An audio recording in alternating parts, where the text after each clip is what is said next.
כשלא היית, עשינו את קלטת המאה. וואו.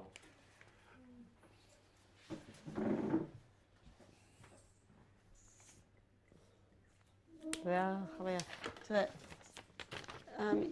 ירון, נעשה את זה אחר כך, אל תדאג. תעשה סלייט, ואם אתה יכול לצלם בסטילס, בבקשה. כן, אני יכול. את ניסי ואני...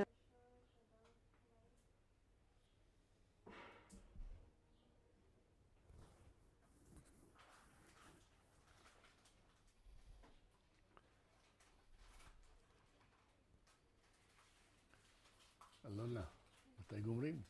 מה? אני אתן... יש. כשסיימנו את הקלטת הקודמת, אם אני זוכרת נכון, דיברנו על הזהות שלך. איך אתה רואה את עצמך? יהודי, ישראלי לכל דבר, צבר. היו לך חברים אשכנזים? חברים ככה, לא, לא במיוחד. לא במיוחד. אם אתה יכול פשוט בבקשה לענות בתשובה מלאה. לא היו במיוחד, לא פגשתי תראי. לא פגשת מה? בחורים אשכנזים שאני אתחבר איתם. למה? הם היו יותר מסודרים. אם זה בעיר העתיקה, אז זה יותר תלמידי ישיבה. ואם זה בחוץ, הם למדו בגימנסיה, הם היו אנשים אחרים לגמרי, לא כמוני. מבינה? אז לא היה התחברות, לא היה אפשר להתחבר. כשאתה אומר שהם לא היו כמוך, מה היה הבדל? מה היה שונה? בהשכלה. גם זה פרק על ההשכלה. אני עבדתי קשה מאוד להשכלה. ההשכלה שלי הייתה מאוד בגימל, משהו כזה, כשגמרתי בית הספר. כי הדגש שלה היה לא בהשכלה, שתלמד. אבל אני זוכר, הייתי בצבא במילואים, בשנות ה-59, משהו 60, אז ישבתי, לקחו צברים שיודעים עברית של מחלקת הקשר. וישבתי בשער מחלקת הקשר, והיו שם עוד פלמחניקים, סטודנטים, אתה יודע, כל החבר'ה האלה הטובים. ושמעתי אותם מדברים, ואני מרגיש כמה שאני שומע, אני בור, לא יודע כלום. ואז החלטתי ללמוד. הלכתי לשיעורי ערב, הגשתי בחינות מוקדמות, השקעתי כל מה שהרווחתי למורות פרטיים, וככה הרחבתי קצת את ההשכלה שלי, פחות או יותר. וחשבתי הלאה, להתקדם הלאה. אבל ניסים, אני שואלת אותך קודם כל על עיר עתיקה. האם שם לדעתך הייתה הבדל בין ההשכלה של אשכנזים וספרדים? האשכנזים היו תלמידי ישיבה, אברכים. היו ישיבות שם, כמו שאת רואה פה, אבל פחות. שם היו אברכים, ישיבה, לומדים בישיבה. וספרדים? ספרדים, חלק למדו בפרד יוסף. מי החזיק מעמד, מי שיצא, מי שהלך. וזהו. אז, אבל כשאתה אומר שהם לא היו כמוך, הילדים שאתה גדלת איתם אשכנזים... לא, בעיר. מדברת בעיר רק העתיקה. בעיר עתיקה. הם היו תלמידי ישיבה. כשהיית ילד בעיר עתיקה, אתה היית שומר מסורת? כן. כן, מה? מה זה? לא הייתה אווירה אחרת, היית חייב לשמור מסורת. מתי התחלת לא לשמור מסורת? תמיד מסרתי. גם היום אני שומר מסורת. אני שומר מסורת, תראי, זה טוב, זה שורשים שלי מכל הצדדים. ואני הכרתי גם רבנים אחרים לגמרי מה שהיום. לא סוג של ש"ס, לא עם סובררוס כאלה. אנשים באמת צנועים מאוד, מאוד צנועים. ואהבת ישראל הייתה בלי גבול. לא חשוב שאתה דתי או חילוני. אהבה אתה כיהודי, אהבו אותך. ומהם שאהבתי הרבה באמת לאהוב. מבינה? זה לא כמו שהיום, זה לא כמו היום בכלל. היום אני לא אומר שאני סולד מזה, אני בכלל לא באווירה הזו. מה אתה זוכר מהחגים בעיר עתיקה? כל חג והצביון שלו, וכל חג מתבטא גם באוכל המיוחד שלו. מה את רוצה להתחיל? באיזה חג נתחיל? איך שאתה רוצה. בראש השנה לא אוכלים חריף, לא אוכלים מלח, רק אוכלים סוכר, ויש את הברכות של תפוח עץ, של תמרים, של תרל, כל מיני דברים כאלה. זה, והם מאכלים ככה שמנים יותר בראש השנה. כיפור, לפני הצום, זה מרק עוף עם צ'יפ, תפוחי אדמה כזה ואוכל כזה. במוצאי כיפור, לחם שמזית וזעתר ועגבנייה. זהו. ומתי העוף? עוף, בגמר הצום. מרק עוף, שזה נגמר. אחרי ראש השנה זה סוכות, מאכלים מיוחדים חגיגיים. בפסח אנחנו לא אוכלים קטניות. אז אנחנו עם כל מיני מאכלים פשטידות של ירק. הרבה ירק. בשר אנחנו לא כל כך אוהבים, ועוף לא כל כך אוהבים עכשיו. דגים, כל מיני סוגים של דגים. אתה מדבר עכשיו על היום או בעיר עתיקה? בעיר העתיקה, טוב, בעיר העתיקה זה היה מאכלים אותם המאכלים. אני שמרתי על כך, אני שמרן באוכל, שמה שבישלו אצל אמא שלי יבשלו בבית פה עכשיו. שמרן.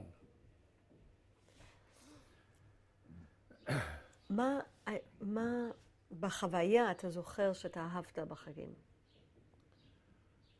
היא בכלל. קודם כל החוויה הייתה בר מצווה.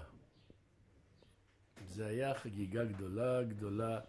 באו הדודים והדודות, זה היה כמו 7 ימי חופה, 7 ימי שמחה. קודם כל ישבו בשלו ועשו עוגות, הכל תוצרת בית. הגיע היום של הבר מצווה. אז ביום לפני הבר מצווה בא ספר הביתה ומספר את כולם. אחר כך ללכת לבית הכנסת. אתה עטוף בטלית ותפילין ועובר ברחוב היהודים. ושם יש, זורקים על איתה שם נוצרייה אחת, זרקה עליך אורז. היית בא מבית הכנסת עד בית הכנסת לתוך רחוב היהודים. בשמחה ועליזה ולבוא, בחגיגה ובשבת והייתה מה שאמר כפון, היה צריך לתת דרשה. דרשה עם פלפול. זה לא תודה רבה לצה"ל, תודה רבה לזה, תודה רבה. זה היה להתפלפל בפסוקות מהתלמוד ומזה ולמה זה ולמה פה. התפלפלת עם עצמך. וזה לא נפטרה, ברגע ביום בר מצווה, ואחר כך בשבת באורחים, כל אחד שבא, ניסים דרוש, ניסים דרוש. זה קצת ציוד. על מה הייתה הדרוש שלך? הדרשה על הענייני דת. על מה שכתוב בגמרא, מה הרבי הזה אמר, מה הרבי הזה, וזה פה ושם, ואחר כך תודה רבה לאבא ולאמא. אבל היה לך נושא מסוים? לא, מישהו כתב לנו את הנושאים, אני לא כתבתי את הנושא. היה רב מיוחד שהוא כתב את הנושא הזה, את הדרשה, ונתן לי, ובעל פה. והדרשה הזו צריכה להיות בעל פה, לא מהכתב. וזה מחברת שלמה. היה בזה חוויה טובה או רעה, או איך היה החוויה של הדרשה? זה לא הייתה, מה אני אגיד לך, אתה עשית מה ש... לא היינו מרדנים. זאת אומרת, לך, היום אתה יכול להגיד לי, תעשה לי, אני לא רוצה לעשות את זה, מה תעשה לי? כל מה שהכתיבו לנו, זה עשינו. ילדים ממושמעים, עם רספקט לאבא ואמא. אז מה או בכלל, האם היו לך responsibilities? תחומי אחריות. תחומי אחריות בבית. תודה. לא במיוחד, כי הייתי בן יחיד והייתי מפונק. מה זה אומר? כל המשימות של הבית חלו על אחיותיי. אני הייתי שייך. למה בן יחיד? וגם. לא הטילו עליי שום תפקיד, הכל שייך לאחיות שלי. ואתה, כשאתה לא עשית והם עשו, איך הרגשת? אז. הרגשה טובה. זה בן. אז אומרים, חביבי, יש לך בן. האמא, את אומרת לכלה, תראי, אני נתת לך בן.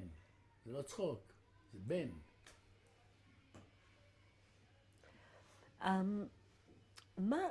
בתור ילד, מה עשית אחרי בית ספר או אחרי החדר?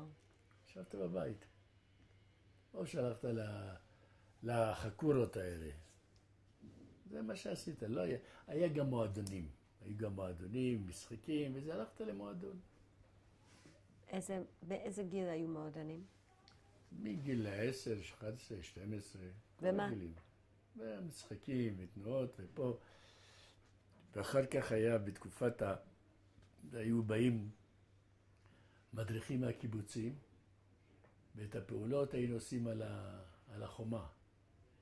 היינו יושבים שם, והם מספר לנו על ההפלה, על הפלים, על פלוגות החם, על הפלמ"ח, על ההגנה, איך מביאים עולים חדשים לארץ, טרום המדינה.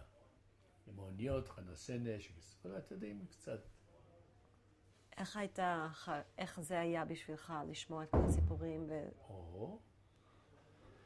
היינו משולבים, תמיד היו אומרים לבית הספר, יהיה חייל יהודי, יהיה שוטר יהודי, יהיה יהודים, אנחנו היינו חייל אנגלי ושוטר ערבי. ובאמת היינו שומעים לנו על פעולות, היינו שומעים על הפעולות, על ההפלה, על ההגנה. היו מדריכים אותנו להיות מוכנים למדינה החדשה שתקום. אתה מדבר עכשיו על המדינה החדשה שתקום. אז גם דיברנו על המדינה החדשה שתקום? אז דיברו, היום לא דיברו. היום המדינה כבר ישנה וזקנה ובלה כבר. אז איך דיברו על זה? מה חשבו שיקרה? קודם כל, סך הכל כמה יהודים היינו ב-48? 600,000 יהודים מדן ועד אילת. אילת לא הייתה. 600,000 יהודים סך הכל. 600,000 יהודים, ואז פרצה מלחמת השחרור. החומר האנושי היה לגמרי אחרת. בחורים הצעירים, הפלמ"חניקים, ההגנה והאצ"ל, אלה אנשים שנתנו את החיים שלהם להקים את המדינה הזו.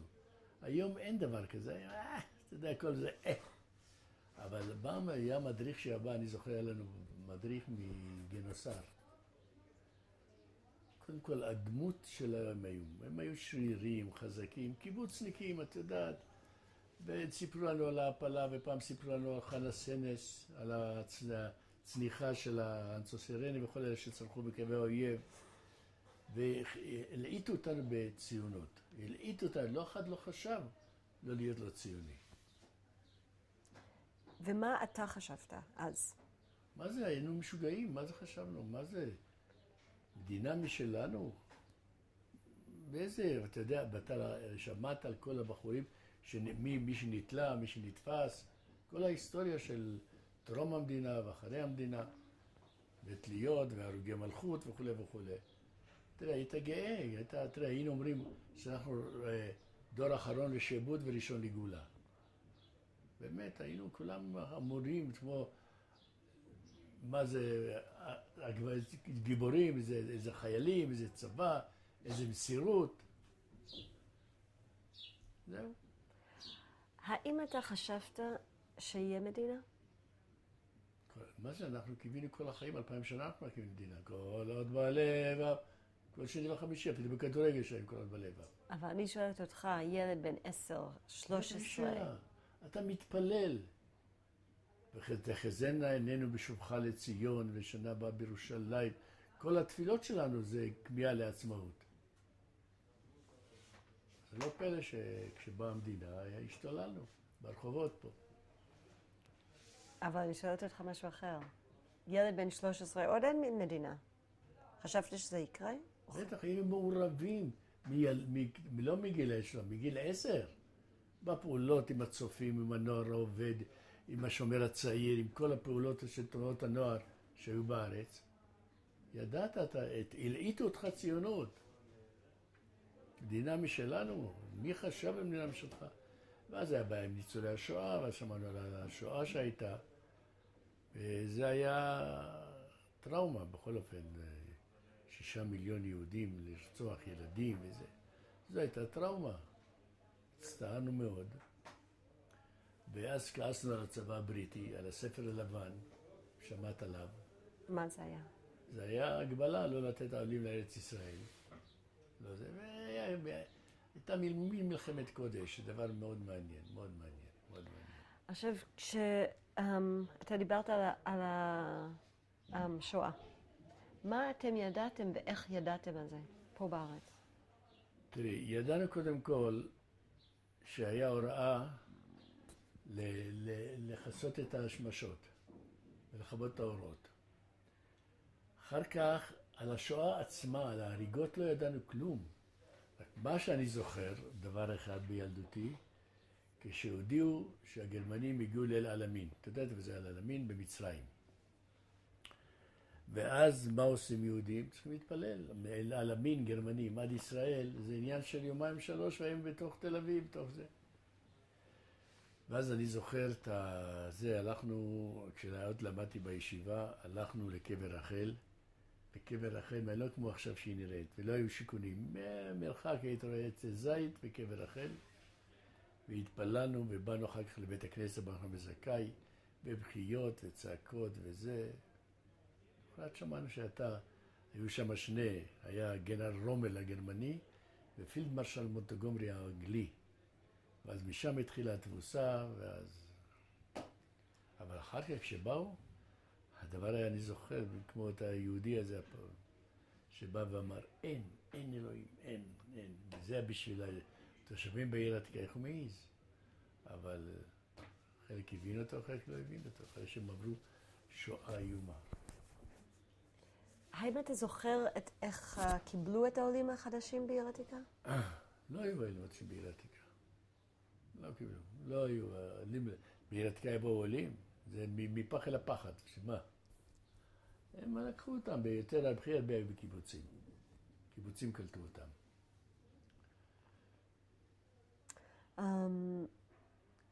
האם אתה זוכר שבבית ספר דיברו על השואה, משהו כזה? לא במיוחד. לא על השואה שקראת אותה אחר כך, על המשרפות, על הטבח, על זה. לא הפיצו את זה, מישהו אחד לא מפיל את זה. אני לא יודע, בכל זאת אני לא זוכר. אני לא זוכר שהיו דברים שהפיצו על השואה הגדולה שהייתה באירופה. האם אתה היית בתנועה כלשהו? בטח, יש שאלה. איזה תנועות?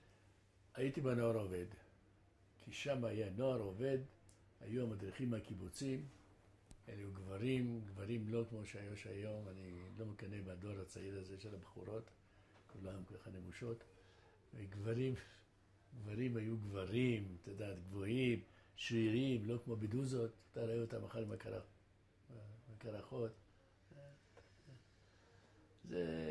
אני לא, אתה דוחה לראות את איזה נוער היה פעם, זה הנוער שעבד פיזית. אני זוכר את המדריך שלנו, זה קראו לו פסח פוליטי.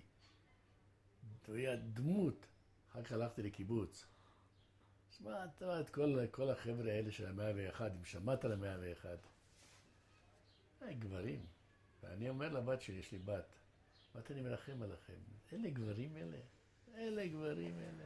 אז איך הגעת לנוער העובד אמרת? איך הגעת לנוער העובד? אני יודע אם סיפרתי לך, היה מאבק גדול בין תנועות הנוער לרכוש את הנוער של העיר העתיקה. כי הוא היה נוער אמיץ, נוער לא מפונק, נוער שיכול לעבוד בכל המשימות. והיה מאבק.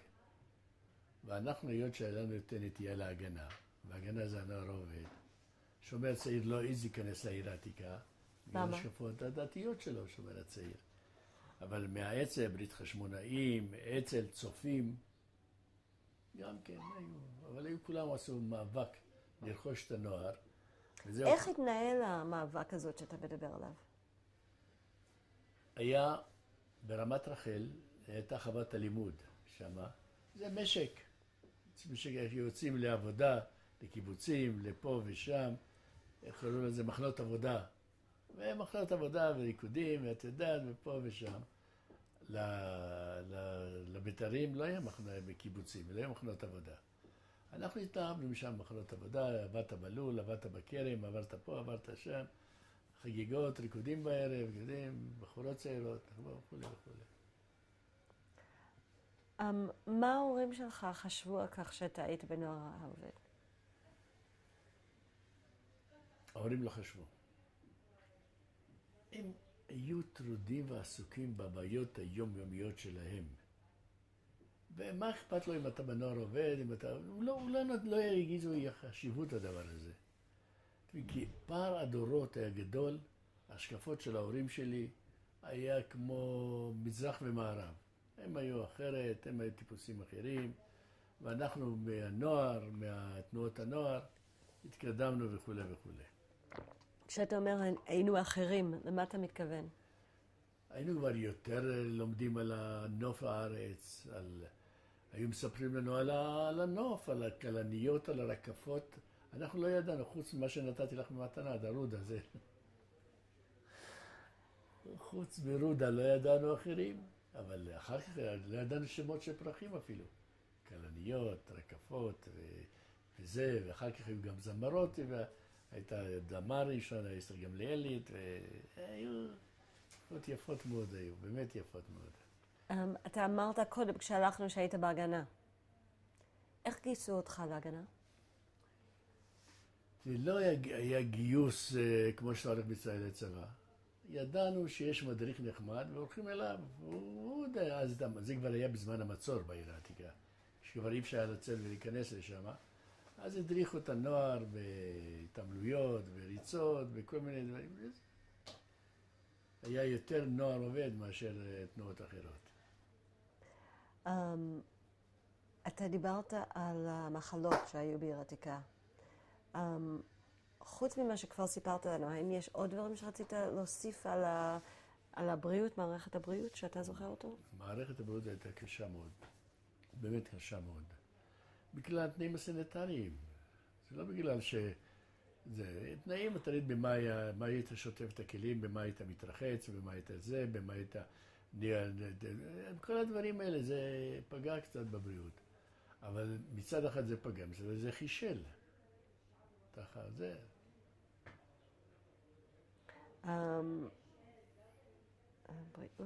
שנייה. אני חושבת שסיימנו. פשוט אני עוברת על הנושאים בראש. אם אשתי תתגרש ממני, אני מודיע לך שאני אבוא אליכם, על כולכם. אז אני אדבר איתה, אני אסביר לה שלא עשית שום דבר. לא, היא תקבל את הקלטת. היא כל כך, תראי, זהו, אני לא יפה, היא כל כך קשורה, איפה אתה, מה איפה אתה? זה לפני 30 שנה היית שואלת איפה אתה, לא עכשיו. תגיד מזל שיש מישהו שדואגת לך. אנחנו גם עצמאים. אני למשל אוהב לבשל. אני אוהב לבשל. אז תמיד אני עושה את האוכל שאני אוהב. אני שמרן באוכל. אז אני עושה את האוכל שאמא... אז בסוף כל רעיון. קודם כל, האם יש, לפני שאני מגיעה לזה, האם יש משהו שאתה רוצה להוסיף שלא שאלתי אותך? אני חושב שאמרתי יותר מדי, אני חושב, לא? אז בסוף כל רעיון אנחנו עושים משחק קטן, שאני אומרת איזה משפט, ואתה פשוט עונה הדבר הראשון שעולה לך לראש. אוקיי? אז איך קוראים לך? ניסים. מה הריח של עיר עתיקה? עובש. מה המשחק של עיר עתיקה? משחק? משחק, איזה משחקים שיחקו שם? גדולות, אלמבוליק, ועושים קורקונטים. היינו עולים להר ציון ויורדים עם קורקונט. לא קורקונט שקוראים היום. היו עושים גלגלים ודברים כאלה. מה השיר של עיר עתיקה? מה השירים של עיר עתיקה? השיר, שיר שלך. מנגינה, בוא נקרא לזה מנגינה. מה המנגינה של עיר עתיקה? היה המון שירים, המון. אז איזה קצב יש לזה? שירים נבנה ארצנו, ארץ מולדת. מה הריח של עיר עתיקה? אמרתי מה הריח. סליחה. נכון, אמרת. סתם היה לי משהו אחר בראש בגלל זה. מה הדבר שאם יכלת, איזה כאילו מקום ספציפי, אם יכלת לחזור בזמן ולהיות ילד, באותו מקום, באותו רגע, איפה היית הולך? האמת הייתי הולך לקיבוץ. בעיר עתיקה? לא, בעיר עתיקה לא. לאיזה מקום, לאיזה רגע של הילדות שלך היית חוזר אם יכלת? שום דבר. כמה שאפשר לשכוח. האם יש הזיכרון הכי שמח שלך בעיר עתיקה? בר מצווה. תודה רבה. טוב.